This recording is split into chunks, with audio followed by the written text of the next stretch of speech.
It's that time of year again, double wads, plenty of sleep, and a diet that would make a Neanderthal salivate. That's right, it's go time, CrossFitter style, for those trying to earn their ticket to the coveted CrossFit Games. And we have local boy Tim Carroll here from Westfield, New Jersey.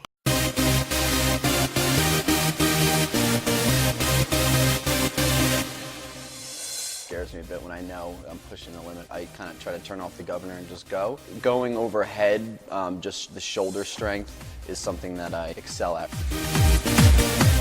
When I look back, I see that deadlift as being a problem for me. So I see the hundreds workout as being a long workout. So over the past year, I've been practicing my deadlift, I've been practicing my overhead squats, my pull-ups, longer workouts, things like that. Talk to me about running. Not necessarily your favorite thing to do, but it's something you also know you need to face because you never know what the Games is going to throw at you.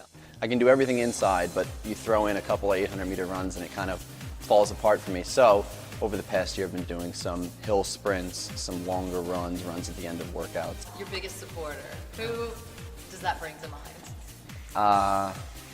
Wait for it. My wife. Your wife. Yes, absolutely, Erin. I can't hear anything except for Erin. No music, no crowd. I can just hear her voice yelling at me to go. And it's motivating. I mean, it definitely helped. I worked on Wall Street for 4 years. Right out of college, I started on a bond trading desk. I thought I always wanted to do as a kid was work in finance. And I did, and I got that opportunity, and it was great.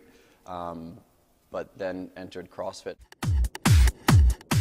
Natural progression, seemingly. Wall Street guy, good with numbers in the financial spectrum, business plan. So you do decide to create CrossFit 908, which we know today. Right. But you also decide to take another big leap of faith around the same time you're leaving your job. Tell me about that. Absolutely. You know, leaving your job creates a lot of uncertainties. So the best thing I had going at that time was my current wife, Erin, and I didn't want to lose her. So at the same time I was leaving my job, I decided to buy a ring and pop the question and try to, lock her down for the future. And thankfully she said yes. Then I was just thinking, like, oh God, like, we have to plan for a wedding. Weddings are expensive. Opening your own business is expensive. What did you guys do? We moved back in with my parents. It was stressful, but it was what we had to do. You got a beautiful girl to call your wife. Yes. And you got a great box in New Jersey. Yep.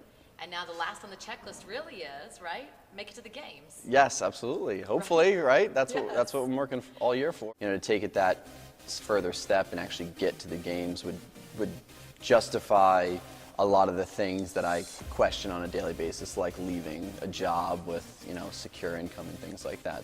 The Games is known for surprise events. Correct. If you could pick some surprise events you'd love to see them throw in, no matter how wacky they are, what would they be? I mean, I feel like it'd be an unfair advantage if they threw this in if I were there, but like Jenga. I mean, that really sort of embodies CrossFit and 10 aspects of fitness. I mean, you have balance and coordination. You have to be fast, strong. Those pieces can be heavy. Anything you would change about the last 3 years? It's hard. I don't think that you ever want to have regrets. I think maybe I don't know any specifics, but you see some things in hindsight, right? That's always something you want to change. But when we look at where we are, just like today, the gym is doing well. It's on its way to becoming a successful business. I'm doing better as an athlete. Our marriage is great. We're not living with our parents anymore. We just got a new puppy. So, there are a lot of positives going on right now. Yeah, so, definitely. No, you don't want to say that you'd change anything. No regrets.